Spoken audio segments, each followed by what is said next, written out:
প্রিয় বন্ধুরা আমার, সাইকেলটা রাস্তা ভুল করে, মোটরসাইকেল রাস্তা ভুল করে, বাস রাস্তা ভুল করে, ট্রাক রাস্তা ভুল করে, প্রাইভেট কার রাস্তা ভুল করে। কিন্তু আপনাদের রহনপুরে ট্রেনের লাইন আছে, ট্রেন তো ট্রেনের লাইন কয়টা দয়া করে একটু বলুন তো? দূরে ট্রেন থাকার কারণে কোনদিন কি ভুল করে আপনাদের আরমপুরের মধ্যে ট্রেন চলে এসেছিল? কারণ জিন্দেগিতে ট্রেন এখানে আসবে না। ট্রেনের একটা লাইনের সেটিং দেওয়া আছে, যেই জায়গায় সেটিং দেওয়া আছে ওই জায়গায় যেমন ট্রেন চলে যায়, এই কোরআন সুন্নাহর লাইনটা জান্নাত পর্যন্ত সেটিং দেওয়া আছে। জীবনের শুরুতে ছেলেটার মেয়েটাকে যদি একবার কোরআনের থিমের উপরে তুলে দিতে পারেন, মেমোরিতে কোরআনটা ঢুকিয়ে দিতে পারেন, কলিজার মধ্যে কোরআনটাকে সেট আপ করে দিতে পারেন, সে ডাক্তারি করবে, মাস্টারি করবে, ইঞ্জিনিয়ারিং করবে, এমপিগিরি করবে, মন্ত্রীগিরি করবে, কোনোদিন পথ হারাবে না। 60-70 বছরের জিন্দেগি পাড়ি দিয়া যখন মৃত্যুর সময়টা ঘনিয়ে আসবে, আল্লাহর জান্নাতের ফেরেশতাগুলো জান্নাত তার সামনে উন্মুক্ত করবে। নেক আত্মা জান্নাত দেখে যখন উজাড় মারবে, হৃদয় থেকে প্রাণ পাখিটা বের হয়ে যাবে, আল্লাহর কোরআন সুন্নাহর পথ তাদেরকে জান্নাতে পৌঁছায়া দিবে। আমার প্রিয় ভাইরা, সেজন্য অল্প সময়ের মধ্যে আমাদের অনেক কথা বলতে হবে, দামি কথা বলতে হবে। আমরা যখন ছোট্টবেলা আমাদের বাচ্চাগুলো জন্মগ্রহণ করে, আমরা আমাদের বাচ্চাদেরকে 6টা টিকা দেওয়াইনি। যতগুলো মানুষ বসা আছেন প্রায় সকলের 6টা টিকার ডোজ মেনটেন করা আছে।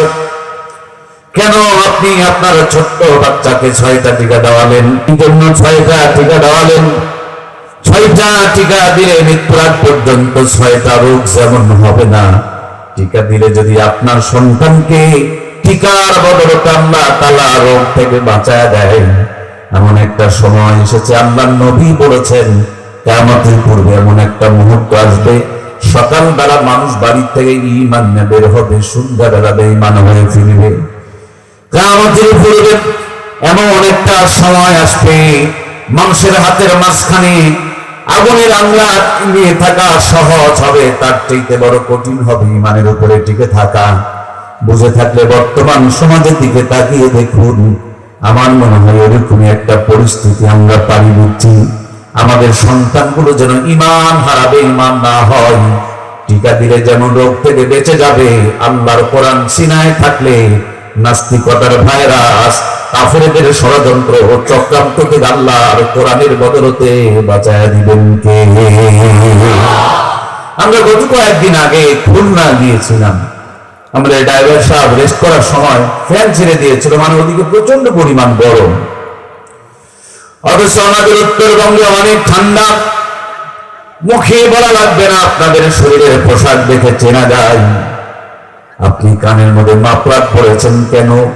শরীরে জ্যাকেট পরেছেন কেন? জাম্পার পরেছেন, সুইটার পরেছেন কেন? বলে ঠান্ডার পোশাক পরলে ঠান্ডা লাগবে না, নিউমোনিয়া হবে না।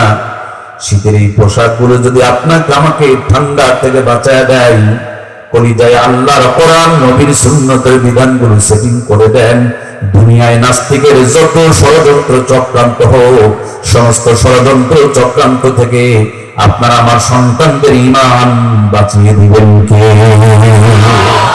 সামনে বর্ষার মৌসুম আসতেছে। প্রিয় ভাইয়েরা আমার, রিংকোট নামক একটা পোশাক পাওয়া যায়, শীতের মাঝে পরে বা ঘোরাফেরা করবেন, আপনার গায়ের উপরে বৃষ্টি পড়বে কিন্তু ভিতরে ঢুকবে না, বৃষ্টির পানিগুলো স্লিপ করে চলে যাবে। সেম কায়দায় কোরআনুল কারীম এমন একটা ওয়াটার প্রুফ নিয়ামত, নাস্তিকতার ভাইরাসের মধ্যে চলাফেরা করবে। হৃদয়ে যদি কোরআন থাকে, ওই আল্লাহর বান্দা সিনেমার হলে ঢুকবে না, কটকটির সিরিয়াল দেখবে না, দাঁড়িয়ে প্রসাব করবে না। 14ই ফেব্রুয়ারি ভালোবাসার নাম দিয়া ঈমান হারায়া বেঈমান করার জন্য নাস্তিকদের যে কোপ দেওয়া আছে, ভিতরে কোরআন থাকলে কোনোদিন তারা ওই পাপের পথে পা বাড়াবে না, ঠিক না? এই জন্য মূল কথা হলো, আমাদের দায়িত্ব আর কর্তব্য হচ্ছে আমরা হব কোরআন ওয়ালা। দুর্ভাগ্য এই জাতিকে বানিয়ে ফেলে দিয়েছে আমরা কোরআন ছাড়া। এই কোরআনুল কারীম যেখানে ছিল তার দাম বেড়েছে। যেই ফেরেশতা নিয়ে এসেছেন ফেরেশতার সর্দার হয়েছে, যেই পাথরের পাহাড়ে নাজিল হয়েছে ওই পাথরের পাহাড়টা আলোর পাহাড় হয়ে গিয়েছে।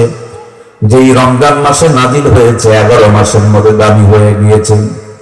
এই কোরআনুল কারীম একটি মোবারক রাতে নাজিল হয়েছে, লাইলাতুল কদরি খায়রুম মিন আলফি শাহর। কোরআন নাজিল হওয়ার কারণে একটা রাতের মর্যাদা আল্লাহ তাআলা 1000 মাসের চাইতে উত্তম বানিয়ে দিয়েছেন। যেটা বাংলায় হিসাব করে দেখা যায় একটা রাত ইবাদত করলে 83 বছর 4 মাস ইবাদতের চাইতে বেশি সওয়াব দান করে দিবেন কে? এই কাগজটার ভিতরে কোটি টাকার সম্পদ লেখা আছে, আপনার জমির দলিল। রাস্তায় যদি পড়ে থাকে আমার কুড়ায় নিয়ে একটা টাকাও কাজে লাগবে না। জমি আপনার, দলিল আপনার, আমার কোনো কাজে দরকার নাই এখানে। কিন্তু এই কাগজটার মধ্যে ছোট্ট করে যদি আল্লাহর কোরআনুল কারীমের একটা আয়াত লেখা থাকে, কোন মুসলমানের সন্তান কি তার উপরে পা দিয়ে যাইতে পারে? একটু জবান করে বলুন, পা দিয়ে কি যাইতে পারে? তুলে নিয়ে ঠোঁটে লাগাবে, বুকে লাগাবে, কপালে লাগাবে, চুমা খাবে।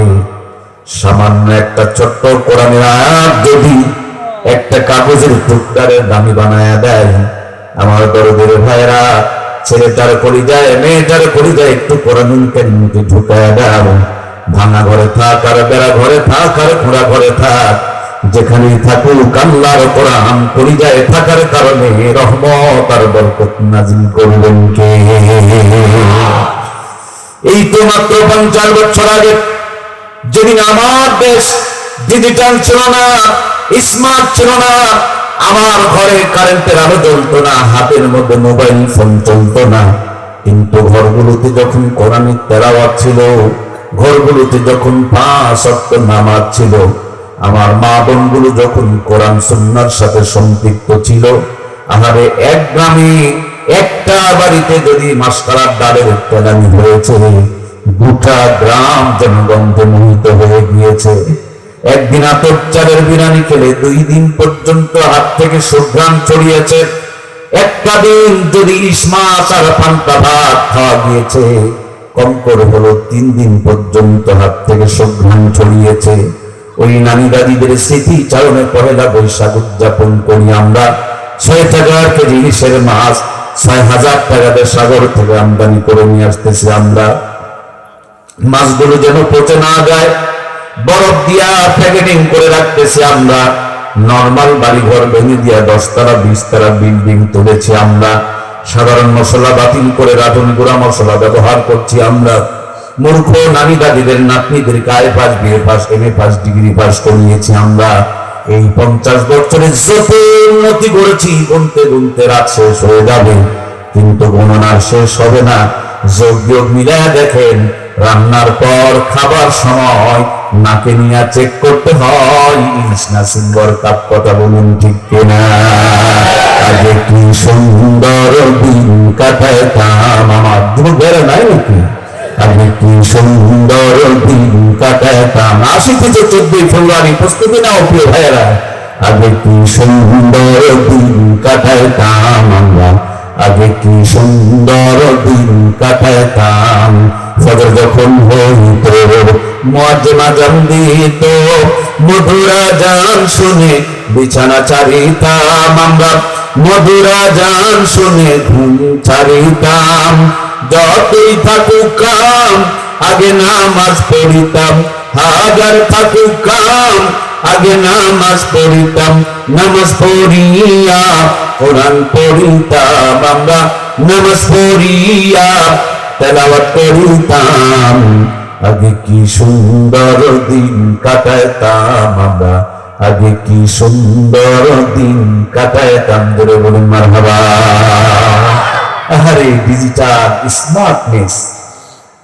আমার মুরব্বীরা, নানুরা, দাদুরা নন ডিজিটাল, নন স্মার্ট ছিলেন, কিন্তু 150 বছর টনটন। সুবহানাল্লাহ বলবেন না? আমি কি এটা বানিয়ে বললাম? মাত্র 50 বছর আগেকার কথা বলছি। পুরাতন দিনের স্মৃতিচারণ করছি। অসুস্থ হয়েছে, গাছের থেকে নিমের পাতা ফিরে নিয়ে 2 গ্লাস রস মেরেছে, পায়ে হেঁটে টনটনা মুরব্বী রাজশাহী চলে গিয়েছে। আমার মূর্খ নানি দাদির বিয়ে হয়েছে, হাফ প্যান্ট পরা নানি দাদিকে নানু দাদুরা বিয়ে করেছে, তখনকার জামানার 500 টাকা নগদ পণ দিয়ে বিয়ে করেছে। যেই জামানার 500 টাকা দিয়ে সাফাই নবাবগঞ্জ শহরের মিডিল প্লেসে 5 বিঘা জমি কিনে দেওয়া গেছে। 5 বিঘা জমির মূল্য দিয়ে যেই নানি দাদিরে বিয়ে করা হলো, সেই নানি দাদির পেটে 12টা 18টা 15টা সন্তান জন্মগ্রহণ করলো। একটা নানি দাদি কেউ কষাইখানা নিয়ে পেট থেকে বাচ্চা বের করা দরকার পড়বে? সব করা সন্তানকে বুকের দুধ খাওয়া লালন পালন করলেন। কোটার দুধ তো ছিলই না, গাভীর দুধও লাগতো না, বাচ্চা দুধ খেয়ে শেষ করতে পারতো না। আর এই ডিজিটাল জামানা, এখন আর 18 বছর আগে বিয়ে দেওয়া যাবে না। কিন্তু গত কয়েকদিন আগেকার ঘটনা, ঢাকার একটা 11 বছরের মেয়ে মাকে হাসপাতালে নিয়ে এসেছে, ক্যান্সার আক্রান্ত মা। ওই মাকে ফেলে দিয়া নওগাঁর ছেলের টিকটক দেখে প্রেমে পড়েছে। 11 বছরের মেয়ে প্রেমের টানে নওগাঁয় চলে এসেছে। যখন তার সাংবাদিকেরা জিজ্ঞেস করেছে তুমি এখানে কেন, সে বলে তার নাকি ভাল লাগে না। কি লাগে না? কন্যা কি লাগে না? নতুন ভাইরাস, এটা করোনার চাইতে মারাত্মক, এটা ক্যান্সারের চাইতেও মারাত্মক। কত বড় ভাইরাস! 11 বছরে আমরা ঘোরাবাড়ি নিয়ে খেলাধুলা করতাম, টিকটক দেখে 11 বছরে এমন ভাইরাস ধরছে, ভাল লাগে না। মা আমি ভাল লাগে না গেলাম। জাতি কোন পথে হাঁটতেছে? এই মেয়েটা জেনারেল বিচার পাপা আকাম কুকাম না করে যদি বিয়ে করতো, যারা বিয়ে পড়াইতো আর যারা বিয়ে করতো সবগুলো জেলের মধ্যে ঢুকাইতো। কিন্তু পাপ করেছে, অন্যায় করেছে, জেনা করেছে, গোটা জাতি দাঁড়িয়ে দাঁড়িয়ে দেখে কিন্তু প্রতিবাদ করে না। তার মানে হারামের দরজায় তারা লাগায়া হারামের দরজাকে উন্মুক্ত করে দেওয়া হয়। কথা বলেন ঠিক কিনা?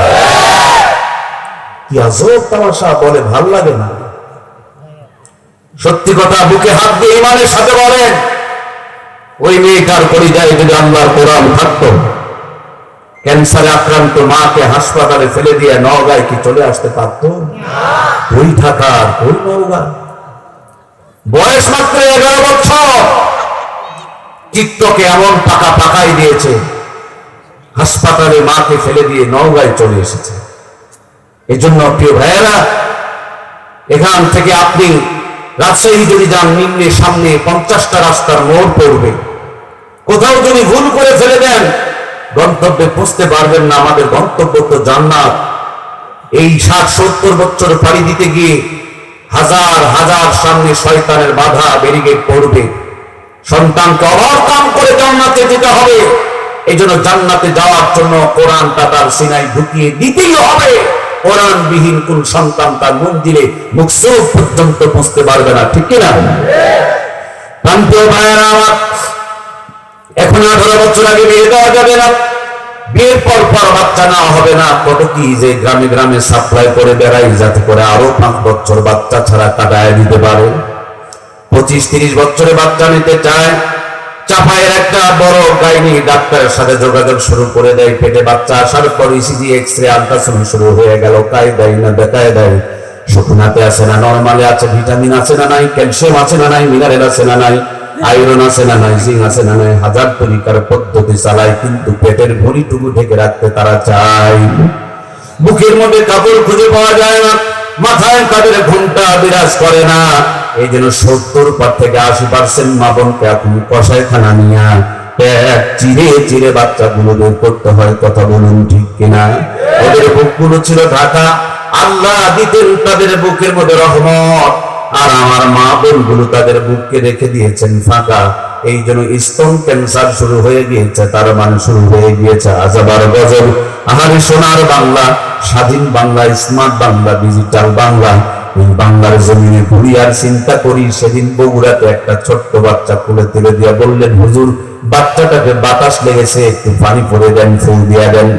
সূরা ফাতিহা পড়ে বাচ্চাটাকে ফুল দিয়ে দিলাম। একটুখানি পর বাচ্চার পানি পড়া খাওয়ার পরে বমি করা বন্ধ হয়ে গিয়েছে, কান্নাকাটি বন্ধ হয়েছে, পাতলা পায়খানা বন্ধ হয়ে গিয়েছে। আমি জিজ্ঞেস করলাম কেমনে বাতাস লাগলো? আমাকে ওরা বুঝিয়ে বললেন, ভাজা পোড়া বানানো হয়েছে, ছোট্ট বাচ্চা বোঝে নাই, বাহিরে খাইছে আর দৌড়াদৌড়ি করেছে, সেই জন্য বাচ্চাটার বাতাস লেগেছে। আমার মাথায় আরো টেনশন বেড়ে গেল। আহারে এতটুকু বাচ্চা ভাজা পোড়া খাইতে খাইতে বাহিরে গেলে যদি বাতাস টুতাস লাগে গো, এমনি তো আমাদের মা বোনগুলো ফর্সা, আমরা পাচ্ছি না তেমন কোন ভরসা। তারপর বিউটি পার্লারে গিয়া সাজুগুজু করে, মুসলমানের পোশাক বাদ দিয়া কিরণমালা কটকটি পাখি পরে রাস্তার মধ্যে টোটো কোম্পানির মতন ম্যানেজারের মতন এখানে ফাইসানি করে আর ঘোরাফেরা করে। ছোট্ট বাচ্চা ভাজা পোড়া খাইতে খাইতে বাহিরে গেলে যদি বাতাস পোতাস লাগে, এভাবে বেহায়ার পোশাক পরে বুক পিট বের করে বাংলার জমিনে মা বোনরা জড়মগ্ন হয়ে ঘোরাফেরা করে। এদের মেয়েটা ফোনার কারণে, বেপরদা ফোনার কারণে, বেহায়া ফোনার কারণে, ইজ্জত বের করে দেখানোর কারণে আল্লাহর আযাব আর গজবের বাতাস লাগে কি লাগে না? লাগে লাগে লাগে আযাব আর গজবের বাতাসে। কাল বৈশাখী ঝড় আসে, ভূমিকম্প আসে, ভূমিধস আসে, ঘূর্ণিঝড় আসে, আযাব আর গজবের বাতাসে মাসকারাত ডালের স্বাদ হারিয়ে গিয়েছে, আতপ চালের বিরামির মজা বিদায় নিয়ে চলে গিয়েছে, ইলিশ মাছ এখন পুঁটির মাছের চাইতে দুর্বল হয়ে গিয়েছে, রহমতের পরিবর্তে আযাব আর গজব চালু হয়ে গিয়েছে। এই জন্য মূল কথা বন্ধুরা আমার, আমরা যদি আমাদের মা বোনদের করে যায় আল্লাহর কোরআন ঢুকিয়ে দিতে পারতাম, বাংলার জমিনের কোন মা বোন ইজ্জত বের করে দেশের মানুষকে দেখায় বেড়াইতো না। কথা বলুন ঠিক কিনা? গত কয়েকদিন আগে জফরাতে এক মসজিদ থেকে আসরে নামাজ পড়ে বের হয়েছি, হঠাৎ তাকিয়ে দেখি সামনে কদুর জানলা অসংখ্য গরু ধরে ঝুলতেছে, এর ফাঁকি দেখি একটা ঝাঁটা এবং জুতা ঝুলাই রাখছে। উপরে তাকায় দেখি একটা পাতিলের মধ্যে চুন দিয়া মাথা মুঠা বানাইছে। গত পরশুদিন বলছিলাম না, ওই যে ময়মনসিংহ গিয়েছিলাম, দেখতেছি একটা গাড়ির নিচে স্যান্ডেল জুতা ঝুলতেছে। সম্ভবত আজকে আমি দেখেছি বদল গাছেতে একটা গাড়ির নিচে জুতা ঝুলানো। নওগাঁয় আমার প্রিয় ভাইয়েরা মাতাজি হাট নামক একটা গরুর হাট আছে, আপনারা অনেকেই চিনতে পারেন। সেখানে তাকায় দেখি তরমুজের জমিতে বুশ বানায়া, পাছায় বাঁশ দিয়া, মাথায় পাতিল দিয়া, গলার মধ্যে জুতার মালা ঝুলায় রাখছে। আমি চিন্তা করলাম বুশকে এভাবে কেন শাস্তি দিয়েছে?